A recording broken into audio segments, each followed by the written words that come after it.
Si to plánovat, koliko let, ne po 4, no.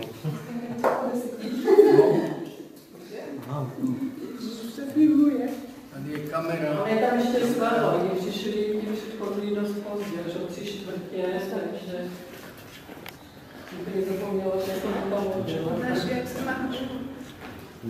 Včera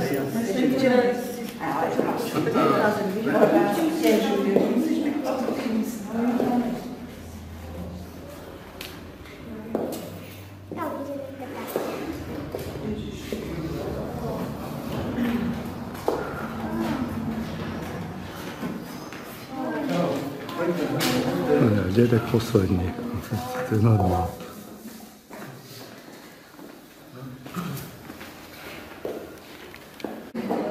Ještě se posaďte se, já se máme. To je jedno. Počkejte, oni ještě malé zahrají.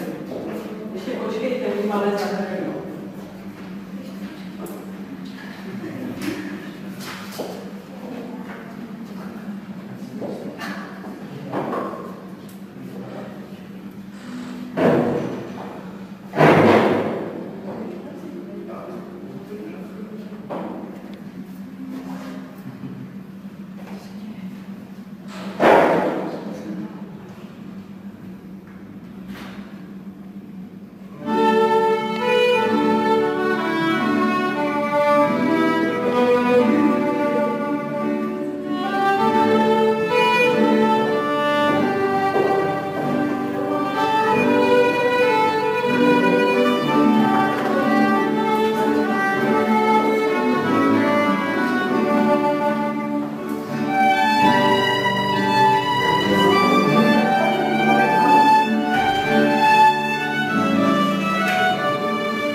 Můj táta, když si nad kolébkou bílou mi houbičku dal, mámu si objel lehce pase a řekl, jsme bohatí než pohádkový král.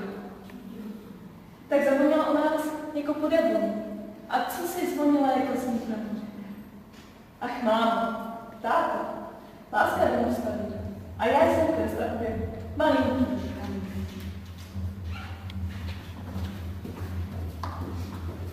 Vážený pane starosto, dovolte mi, abych vám představila rodiče dítěte, paní Kristýnu Ležákovou a pana Patrika Kutouse, kteří se dostavili k slavnostnímu uvítání do života jejich dcery Melánie, narozené 1. března tohoto roku v Kroměříži. Prosím, pane starosto, abyste přivítal Melánii mezi občany města Kroměříže. Vážení rodiče, milí hosté, vítám vás na městském úřadě v Kroměříži. Sešli jsme se, abychom přivítali vaši dceru, vaši Melánii, mezi nejmladší občanky našeho města. Ve chvíli, kdy jste poprvé sepřeli v náručí své milované dítě, jste pocítili něco, co vám život až do těch chvíl odpírá. City rodičů, šťastných a hrdých zároveň. Přeji vám, abyste ušlechtile rodičovské city prožívali intenzivně po celý život a abyste po celý život byli šťastní a hrdí na své dítě. Vaším dítětem přibyl do naší společnosti nový občan. Ještě hodně vody uteče, než se naučí všemu, co správná žena má vědět a umět. Hodně bude záležet na vás dvou, jak své dítě povedete, kolik mu dáte pocítit své lásky, čemu všemu ho naučíte a jak náročný k němu budete. Toto a ještě mnoho dalších okolností rozhodne, jaký to bude člověk. Zda bude ve svém životě šťastný a zda bude zdrojem dalšího štěstí také pro vás dva. Vážení rodiče, nezapomínejte, že od prvních chvíl vás pozorují dvě bystré a vnímavé oči, které vás budou napodobovat a dělat vše, co u vás uvidí a co od vás uslyší. Budete-li mít někdy pocit, že vaše dítě je ještě malé a že nemůže mít ze všeho rozum, mýlíte se. Mnoho podnětů si už od těchto chvíl vaše dítě natrvalo ukládá do paměti. Milujte své dítě, ale v jeho zájmu si uchovávejte přísnost a autoritu. Vaše dítě vám kromě jiného přináší na tento svět ještě hodnotu, na níž rodiče často zapomínají. Je to hodnota věčnosti. Ve svých dětech každý z nás žije dál.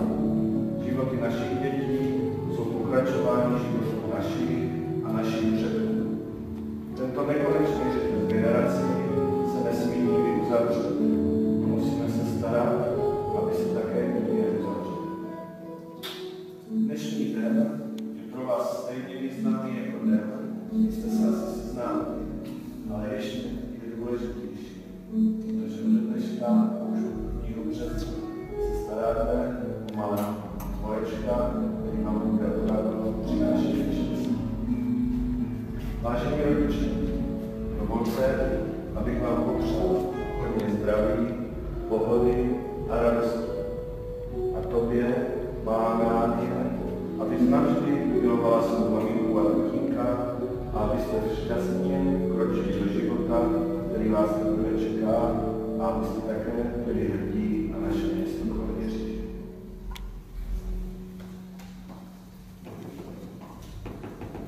Vážení rodiče, nyní vás poprosím o podpisy do paměti.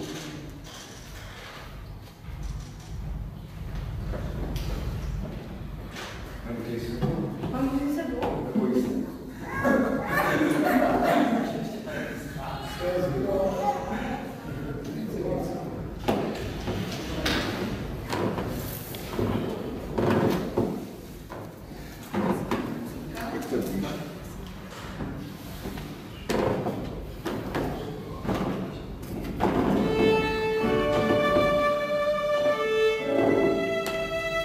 Prosím o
Marmeláda. Počkejte, ale Na co? na tebe teď se díváme.